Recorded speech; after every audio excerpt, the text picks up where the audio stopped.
My name is Christoph Spiegel, and I'm a member of the Blasco group at the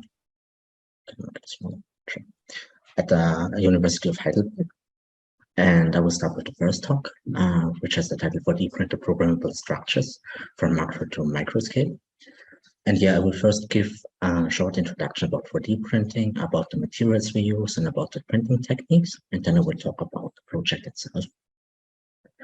Okay, the concept for 4D printing was first introduced by Tibbets in his famous TED Talk in 2013, and he defined it as 3D printing plus time, where time is the fourth dimension. And yeah, a more recent definition is that the shape, the property, and the functionality of a 3D printed structure can evolve with time when it is exposed to predetermined stimulus, such as heat, water, light, or pH. And as we know, the most straightforward way to get this living 4D objects is to combine stimuli-responsive polymeric materials, such as hydrogels, liquid crystalline elastomers, or shape memory polymers, like in this work, together with 3D printing techniques. Yeah. And here we use shape memory polymers. These are a class of thermal-responsive shape polymeric materials, and they have the special ability that they can be deformed to a temporary shape and change back to their initial shape upon exposure to an external stimulus in a very controlled way. And here you see a scheme of the one-way shape memory effect, which we will treat here. We have first our permanent shape. It's actually the printed shape in my case. We heat it above a certain transition temperature. This can be either the melting temperature or the glass transition temperature. And during this transition, we go from a glassy hard state to a deformable rubbery state. And we program this rubbery state by putting stress on it, getting it into the temporary shape, and fix it by cooling down below the transition temperature. And then we can maintain this temporary shape until we heat again above the transition temperature to get back our permanent shape. Yes, which is very nice. And this class of material shape memory polymers have several advantages for industry. For example, actuation in a dry state, young moduli in the range of megapascal, a very fast response in terms of shape recovery, and precise control. Yeah, and as stated at the beginning, we print at the macro and at the microscale. And for this, we use different techniques. At the macroscale, we use digital light processing, which is, as you all know, a vector polymerization technique. We use a 385 nanometer UV LED as light source. And what is important here, it is based on one photon absorption, so a linear absorption process. And as stated yesterday, the structure is built. We have our light, which is projected from the light source to a digital mirror device. And our initial structure is sliced in lots of 2D images, which are then projected by this digital mirror device towards the build platform. And in this way, we continuously build our 3D structure. Good. In contrast, at the microscale, we use 3D laser lithography or 3D laser printing, which is based on two-photon polymerization. And here, important to note, the light source is a femtosecond pulse near-infrared laser at 780 nanometers. And it is based on nonlinear two-photon absorption. This means instead of one photon of high energy, we use two photons of about half the energy. Yeah, and this nonlinear two-photon absorption has, because of this nonlinearity, very low probability to happen. So we need a very high density of photons, and this condition is just fulfilled within the very small focus of the laser. So just inside this focus, we will have absorption and successful polymerization. This gives us, on the one hand, the main advantage of this technique. We can print features in the range from tens of nanometers to micrometers. On the other hand, it's the main challenge because we need a very fast reaction. You have to imagine this scan at this focus scans through a droplet of ink with speeds of 1,000 micrometers per second up to 100,000 for commercial materials. And then we need a very fast reaction so that we have a fast polymerization, and we need a high density of photocross-linkable groups so that we have immediate formation of stable solid structures. Good. This would take the introduction. And now I go further to the project itself, the motivation.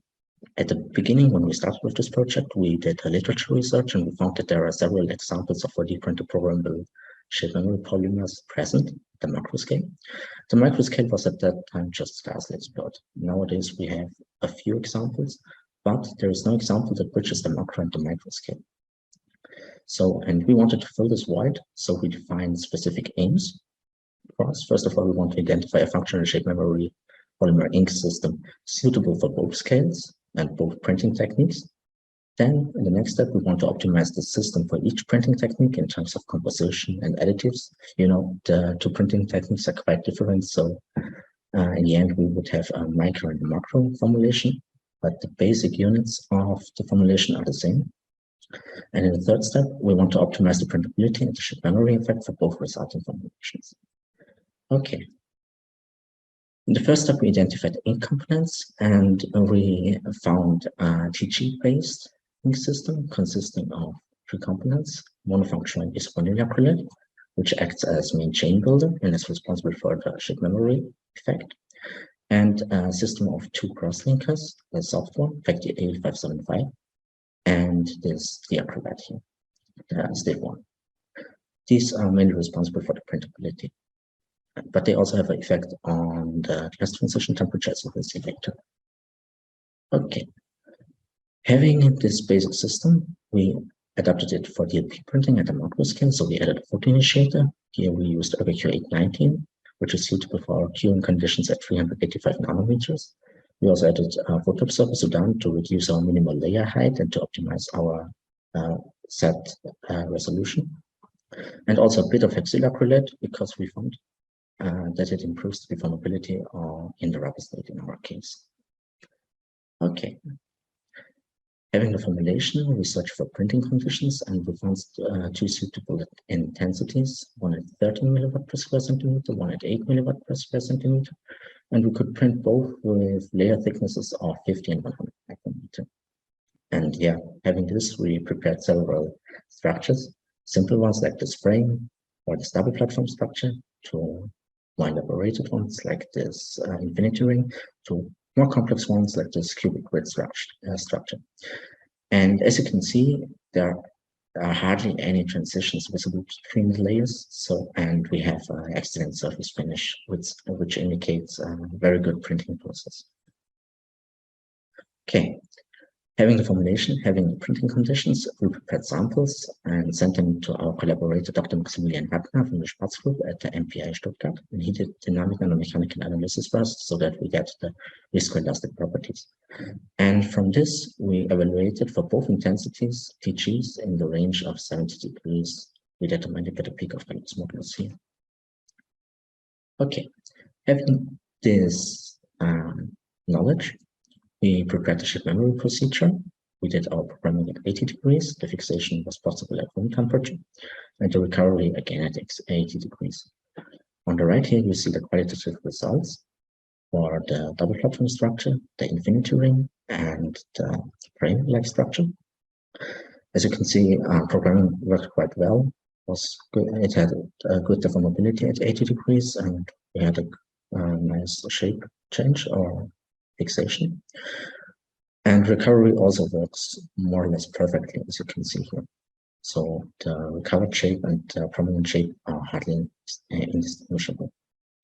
Okay, and it can be repeated many times, so it works quite well. And here we also did quantitative tests, and they just support our qualitative results. So we were quite happy with this. Good. And here you see now a short movie. I guess you all know the bottle and the ship problem. We call it the infinity ring and the bottle problem. First, we have our infinity ring, which does not fit into our bottle. Yeah. Then we program it at 80 degrees of transition temperature.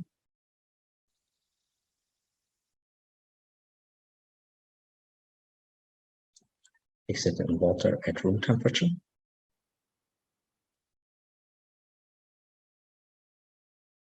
And as you see, it maintains its shape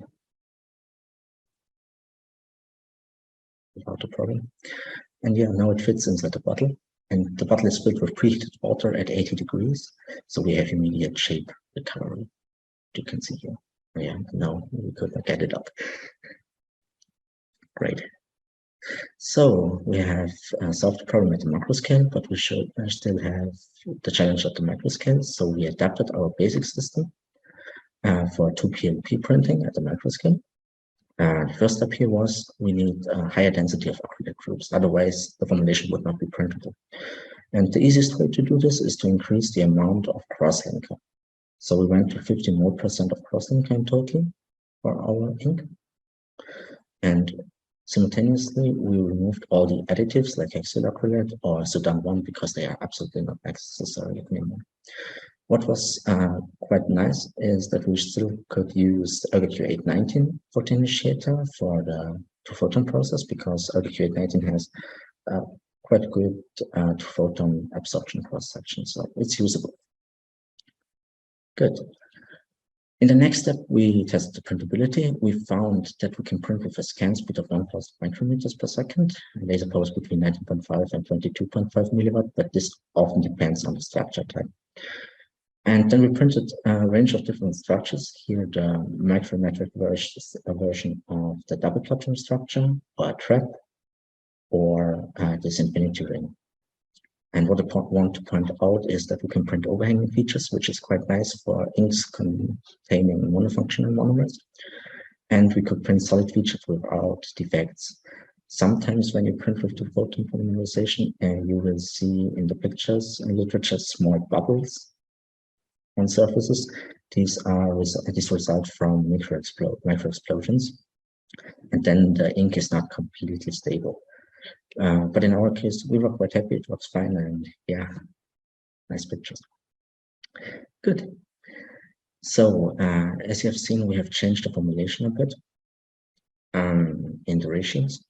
And because of that, we also expected a change in TG and sent some microsamples to our collaborator, Dr. Maximilian Hagner, for dynamic and mechanical analysis. We tested 3 different intensities, and yeah, for all of these 3 intensities, we had in the end a TG in the range of 25 degrees. So having this knowledge, we did our shape memory procedure. We heated above TG and then compressed our microstructures with a brass block, a Macroscale brass block, so quite harsh conditions. And then we fixed our structures at room temperature and recovered them by heating them, utilizing a gradient of 10 degrees per minute. And here you can see the ICM pictures of the permanent state shape as we have printed it, of the temporary shape after the compression by the brass block and the fixation, and the recovered shape of the recovery. And here we also have 2 movies of the recovery for the double platinum structure and the trap, which were done with heating stage and observed under the optical microscope. And yeah, as you can see, recovery worked perfectly, you can say. Okay, so to conclude with this project, I want to summarize first. We were able, what did we achieve? We were able to identify a simple functional system which is able to print at the Macroscale via DLP technology and at the Microscale via two-photon laser printing technology. Further on, all the components which I showed to you are commercially available and not very expensive. And so we have an easy accessibility to the community. And we could also show excellent printability of both inks at the macro and the microscale and a quite good shape and response in both cases.